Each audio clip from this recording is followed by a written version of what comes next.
Hello, guys. Welcome back to episode 2 of Time Under Tension.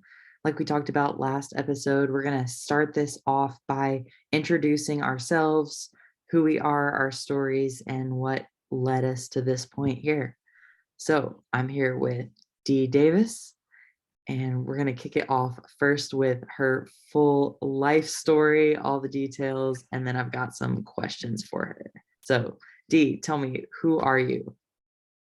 All right. Well, a full life story, I feel like, is needing to be cut down into some smaller bits and pieces here. But really, who I am is actually something that I feel like I'm coming into now.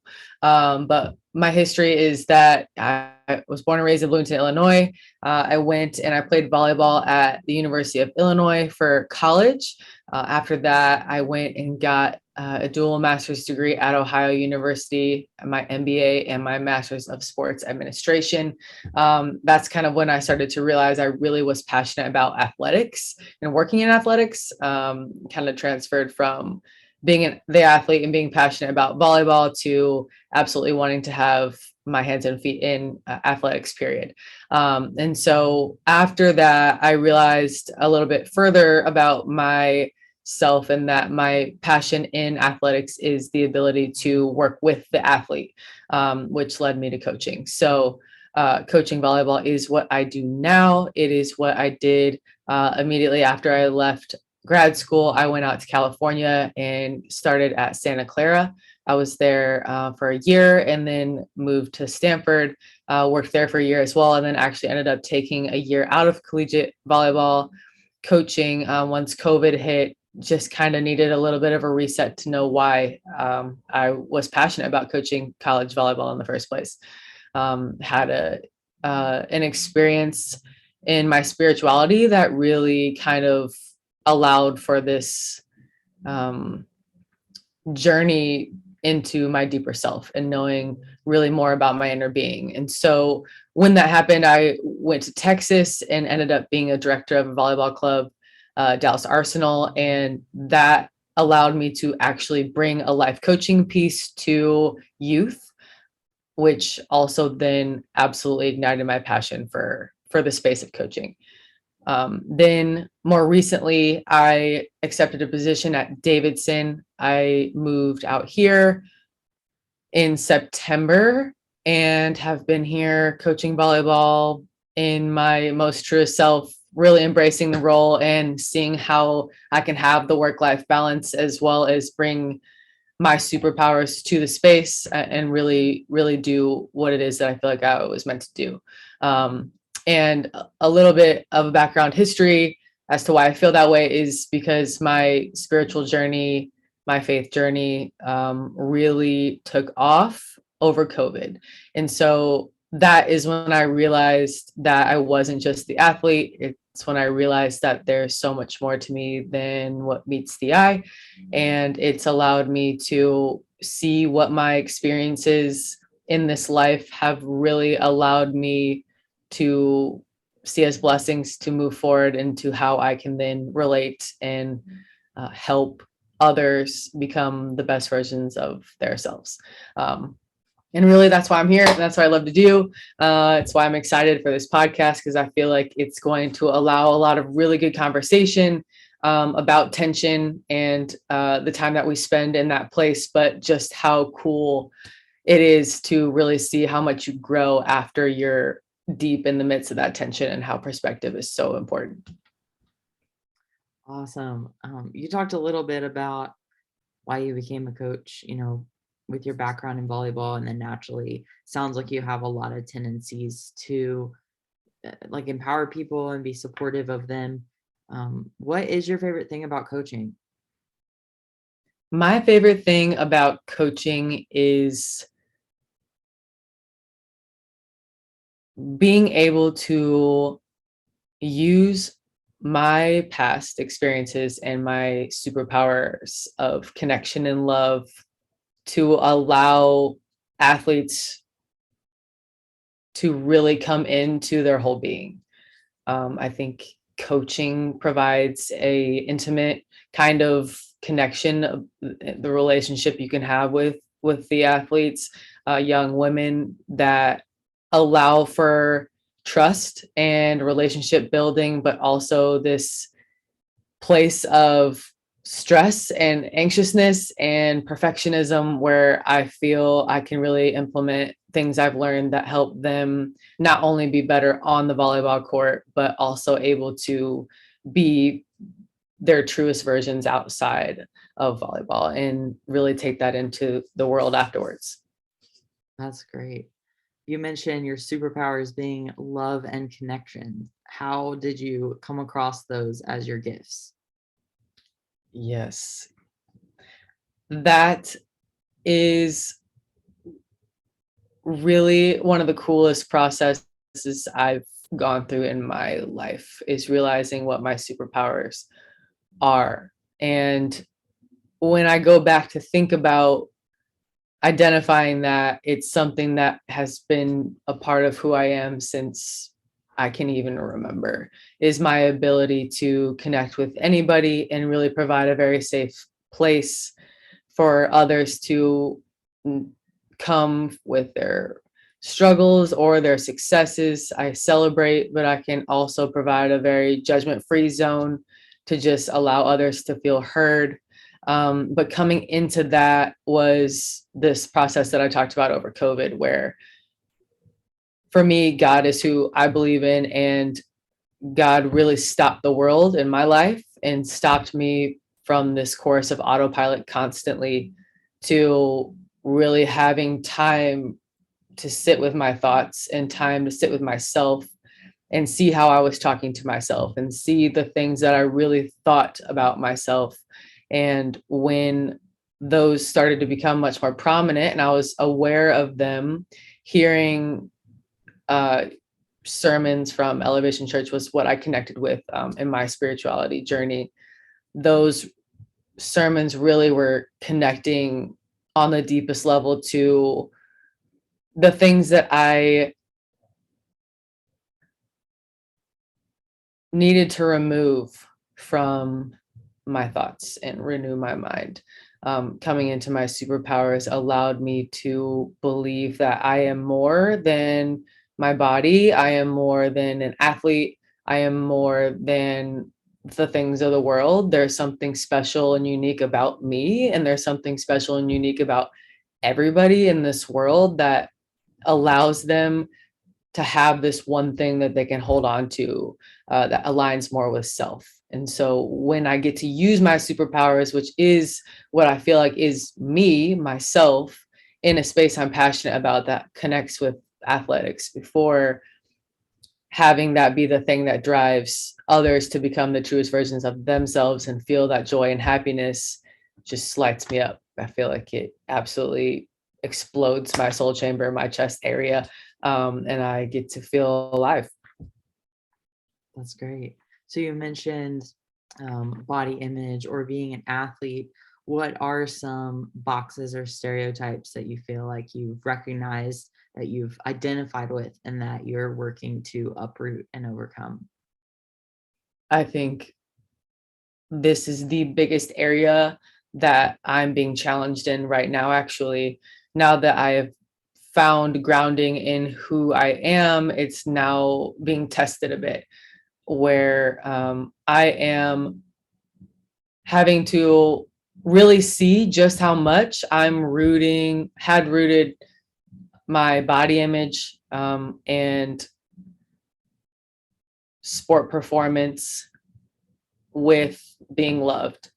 And so something I'm really coming into now, um, that's a box I've put myself in forever, is that the things of the world are what make me significant, are what make me lovable, not anything on the internal.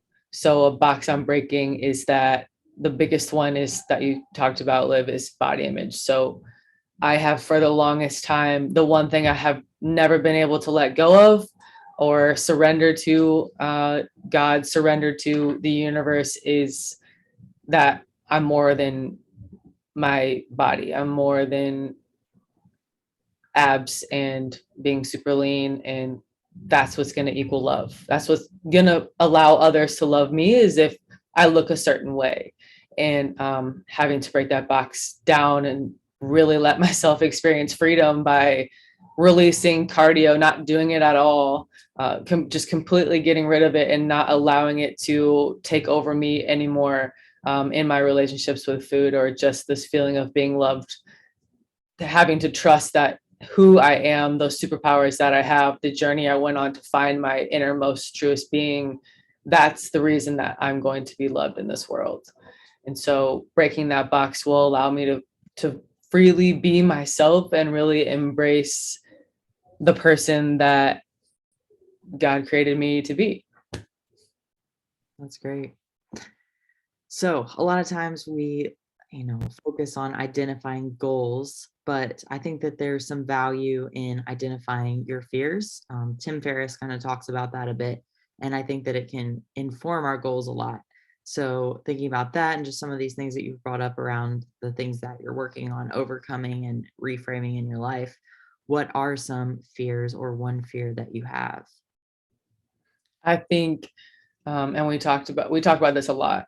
And I think something to mention is just having somebody, a partner in your life, or a friend in your life that you can go to really have these open discussions with, that allow for just thought to get out of your mind and out into the open, and have others' opinions and have compassion from another person, is significantly important in growth journeys. Because if I didn't have you with me, I'm not sure where exactly I would be. So that's just a side note. But I think fear is insecurity. And when we talk about fears, it really is rooted in the insecurities that we have. And something I've been doing just as my February goal is to X out something that I'm not every day. And today I actually X'd out the in part of insecure, because I am secure. I am secure because of who I am, and I'm secure because of what I believe in God and his promises. So I think that my biggest fear, like I've mentioned before, is that I have this insecurity that I'm only loved for my exterior or some sort of performance based works. There's a lot of anxiousness and fear that I feel, thinking that I am only going to be loved for certain things that are completely going to decay anyway, things of the world. So I think letting go of having to fight the battle of letting go of the fear that I am not loved for my inside, that I'm loved for my outside, is what has allowed me to really be uncomfortable in that tension, but grow with so much more freedom and so much more joy and happiness and peace. Because faith faith is peace to me. Fear is anxiousness to me. So if I'm insecure, I'm constantly in this state of fear and anxiety, and I'm worried about tomorrow, and I'm worried about what so and so is going to think about, if I, what it could be anything rooted in the world. To me, holding on to that just creates all this anxiousness. Whereas if I let go of that fear, if I let go of fear, period, or insecurity, period, all of a sudden there's this freedom, this sense of peace that it's impossible to understand, right? It surpasses our understanding, but it is so fulfilling and overflowing that aliveness is actually a reality. That's great. So that kind of goes into my next question. I think that a lot of times the things we struggle with are the things like we kind of talked about. Those are the things that allow us to grow. They give us the contrast, the darkness, so that we can see the light, so that we can appreciate how far we've come. So, what is a specific struggle or area that has been a barrier in your life, and now you've found that you've been blessed through it or have been able to grow because of it? Mm. I think this is twofold. A barrier is being so concerned and rooted in the things of the world, people's opinions of me and who I thought I was supposed to be. These unrealistic expectations that allowed me the struggle of realizing that I don't know who I am, and everything that I am has been rooted in who other people have told me I'm supposed to be. Um, and I think the other part of that, I guess the second part that was brought about by that was the disordered eating patterns that I've essentially, struggled with since college. Once I found that my identity as an athlete, the superior athlete, like I was better, really good in high school and was getting a lot of awards and love and attention from my athletic performance. When that was taken from me, that my identity was rooted in something outside of my control. Um, then moved to body image. And so I started having disordered eating patterns then, um, where I wasn't necessarily eating enough. I lost quite a bit of weight in a short period of time. And that really caused a lot of tension in all of my relationships. And I lost a lot of my relationships, and really became very self-centered and obsessive around food, and trying to control that because I felt like my life was just out of control in all these other areas since my identity was lost. The athlete identity was lost. When that started happening, it has been a journey ever since and has evolved in its ways. Each time I've had a season of struggling with it, though, has come an opportunity to connect with others struggling in a similar way. Definitely allows me to connect with athletes going through similar struggles of body image. Again, using that as like a superpower.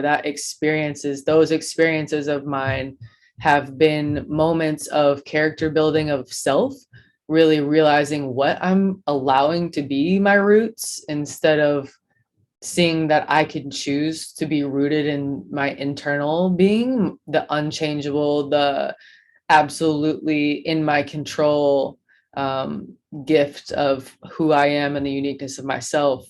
That those deeper lessons have continually provided me abundant blessings after the struggle.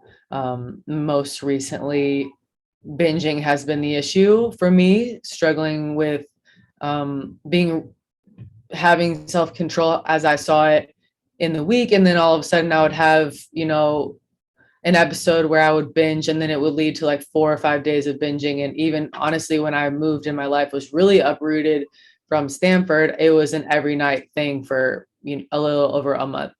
And so what I realized in that, and this is one of the biggest blessings, gifts I've received, is that I was so deeply desiring this fullness, this feeling of fullness. And spirituality is what now I see is what's going to fill me. It's giving, it's being a coach that's able to provide a place for these athletes to be able to come into their best selves. And it's being able to love and truly understand what love looks like. It's being able to be with a group of people and just enjoy the present moment. It's a blessing. The biggest blessing is being able to know that it isn't worldly things that are going to create this fullness feeling in me. So eating all this food was just me craving so badly this desire to feel peace, to feel full, to feel happy and joy. But I didn't know how to go about that until I was going through it and got through a certain season of it to learn the deeper lesson of nothing in the world is going to be able to fill me. and create this fullness that I seek so badly and desire so much, just because I crave this purpose of my life. I want to know what I'm here for. I want to know I'm significant. And so learning the lesson through the eating disordered patterns has really allowed me to see just how much external circumstance or a season that I'm experiencing, taking myself outside of the emotions and trying to find the blessing in it, learn the lesson, build the character in it, is now allowing me to see just how full I can choose to be based on things that are in my control, and surrendering everything else to Him, to God. That is awesome. Thank you so much for sharing and for being vulnerable. I think that there's a lot of power in being able to give a voice to the things that we struggle with so that they're not hidden. We're not identifying them as shame, that we're identifying them as important parts of the journey that have led us to this point, and if we don't almost give them the credit that they're due, I feel like not only do we kind of keep them in the shadows in a way that allows shame to fester, but we don't really give credit to God for having worked through them. So I think it's awesome that you're able to talk about that. So you've done a lot of self work. It sounds like you've spent a lot of time reflecting and just becoming really self aware. What would you like? What is some advice that you would give someone who was just wanting to start this journey and find out who they are and even know where to start with spirituality? Yeah, I think everybody's journey is different. That's such a good question. And I think really what I would say is to just enter into this space of self-awareness, see your thoughts for what they are, and use your emotions and your experiences as tools. Go back and create a roadmap of your life and really kind of see these big moments and what you can take and learn from them. But also knowing that emotions in all of these external circumstances that we face, this tension, our emotions are just tools. They're indicators that there's something making us feel a certain way. And what is that?